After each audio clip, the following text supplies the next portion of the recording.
नमस्कार बंधुरा आमार चैनल अदिति किचेन आरेकटी पर्व देखार जोन्नो आपनादेर सबाइके स्वागत जानाच्छि।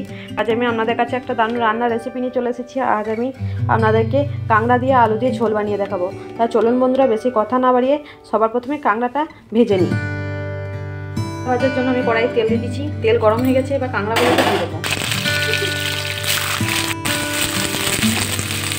এর মধ্যে দিয়ে দেবো হলুদ, ভালো করে নেড়ে চেড়ে ভেজে নেব। কাঁকড়া ভালো করে ভাজা হয়ে গেছে, এবার এগুলোকে তুলে নেব। আমরা সব তোলা হয়ে গেছে, এবার এই তেলের মধ্যে আলুগুলোকে ভেজে নেব। আলুগুলোকে একটু লাল লাল করে ভেজে নেব।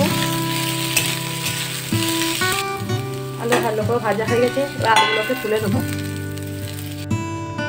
আলু তোলা হয়ে গেছে, এবার কড়াই আমি সরষের তেল দিয়ে দেবো।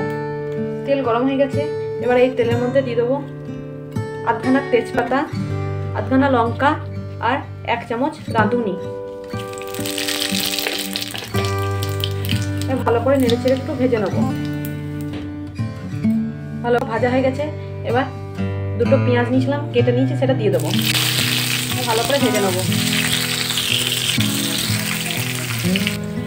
পেঁয়াজ সব ভালো করে ভাজা হয়ে গেছে, এবার 1 চামচ আদা রসুনের পেস্ট নিচে এটা দিয়ে দেবো।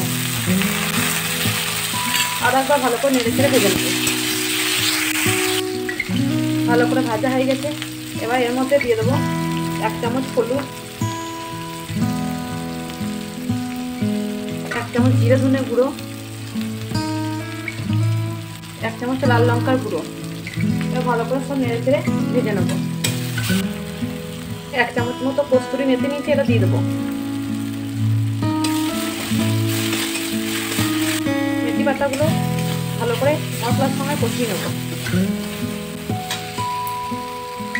1 চামচ লবণ দিয়ে দেবো।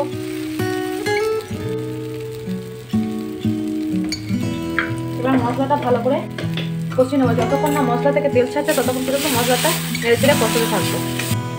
মশলা থেকে তেল ছেড়ে দিচ্ছে, মশলাটা ভালো করে কষানো হয়ে গেছে, এবার ভেজে রাখা আলুগুলো দিয়ে দেবো। ভালো করে নেড়ে চেড়ে আলুগুলো মশলার সঙ্গে কষিয়ে নেবো। মশলাগুলো ভালো করে কষানো হয়ে গেছে, এবার 1 গ্লাস জল দিয়ে দেবো এর মধ্যে।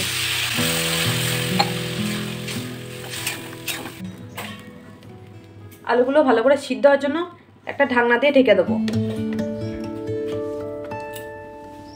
ঝোলটা ফুটলে কাঁকড়াটা দিয়ে দেবো। ঝোল ফুটে গেছে, এবার ঢাকনাটা খুলে ভেজে রাখা কাঁকড়াগুলোকে দিয়ে দেবো। ভালো করে একটু নেড়ে দেবো। 20 মিনিট ঢাকা দিয়ে ভালো করে সিদ্ধ করে নেবো। ঢাকনা খুলে দেখবো আলু দিয়ে কাঁকড়ার ঝোল তৈরি হয়েছে কিনা।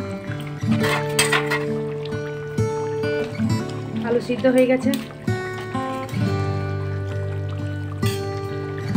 আমার আলু দিয়ে কাঁকড়ার ঝোল তৈরি হয়ে গেছে। যদি আমার আলু দিয়ে কাঁকড়া ঝোলের রেসিপিটা আপনাদের ভালো লেগে থাকে অবশ্যই আপনারা বাড়িতে তৈরি করে খাবেন। আর কেউ যদি আমার চ্যানেলটা সাবস্ক্রাইব না করে থাকেন অবশ্যই আমার চ্যানেলটা সাবস্ক্রাইব করবেন, লাইক করবেন, শেয়ার করবেন। ধন্যবাদ। দেখা হচ্ছে পরের ভিডিওতে।